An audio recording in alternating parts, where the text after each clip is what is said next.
Hi, I'm LaConte, the Strategic Risk Expert. And today I'm going to explain how to take a SWOT analysis, which is a basic strategic management tool, and turn it into a weighted SWOT analysis.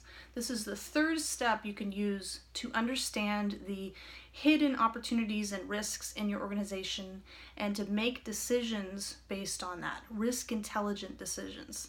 So as I explained in the first video, a basic SWOT analysis is simply a method of taking the strengths or ways that you're already reaching your strategic objectives, the weaknesses or ways that you're not achieving those objectives, the opportunities or potential ways that you could grow effectively, and the threats or hidden problems, waste, loss, and other things that might keep you from growing your business.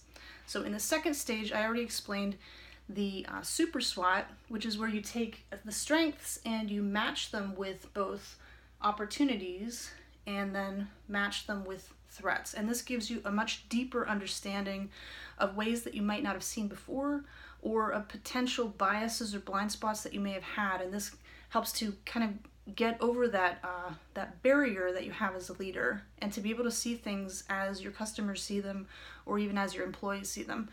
But in this stage, we're actually going even further by weighing each of these strengths, weaknesses, opportunities, and threats in two different ways, and then coming up with a total.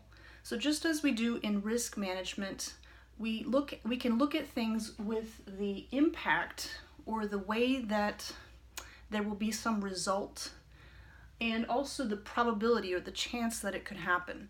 So when you calculate these two numbers together, you can have a total number, which will then help you to determine which of these potential areas is worth doing first, which is worth looking into more closely, or even making plans for the future based on how important they are to your organizations. Because sometimes it's hard to know, how do we move forward? Which one should we do first? We can't do everything at once.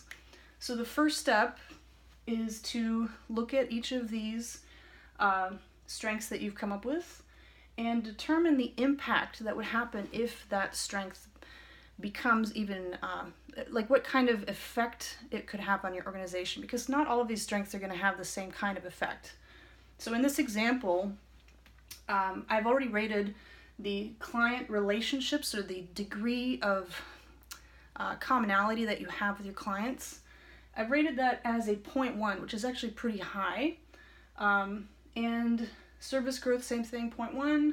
The practitioner qualification, even higher, 0.15. And the low price, or the low cost of what you're selling, is 0.05. Now these totals for impact on both strengths and on weaknesses need to add up to 1.0. And if you'd rather do this in a 100 factor, if you'd rather not use decimals, you could just make sure that both of these columns add up to 100 or 1.0. So I've already made this, completed this for you, but you can see that the high AR buckets, which would mean accounts receivable, money which is owed to the business but hasn't been paid yet, is the most important for this particular company. It's 0.3. So that is the most crucial as far as impact.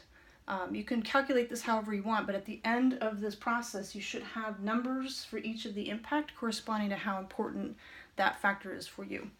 The second is the probability. How likely is it that this particular thing will happen? And you have a scale of 1, which is least likely to happen. So this would be low price. The chance that that's going to remain there is pretty low. So that's not going to be a very important one to look at moving forward. Another one would be podcasts and articles. Not very likely that this is going to remain an opportunity in the idea compared to other things. This is not as important to focus on. And that's the only ones we have here. The 3s are the most likely to happen, the most likely to occur.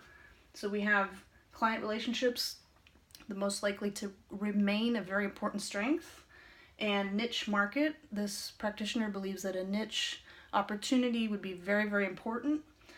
We also have inefficient processes and high AR buckets, which are very likely to continue to impact the organization and continue to be a weakness. And then here we have less disposable income, meaning that there is less cash available for the business, and that's going to be, and also less income for the potential clients that this practitioner is serving. So that's also very high probability that that will continue to be an issue for this business.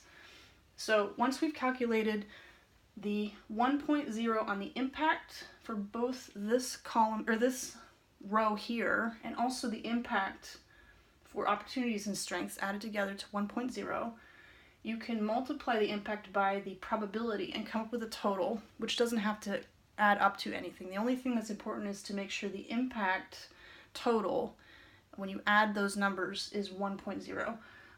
But you can calculate impact times probability, and you'll see that the number is dependent on both the potential impact and also the chance that it will happen. So some of these numbers, the impact might be fairly low, but because there's a high likelihood that it will happen, that total is going to be more significantly high. So I've already calculated this, and the most important for this particular practice are the client relationships, the practitioner qualification, which is the specific abilities or training that this particular doctor has for their practice in order to attract new customers. The high AR buckets is extremely high. Look at this number, 0.9. And then we have niche market, which this practitioner believes is also very important.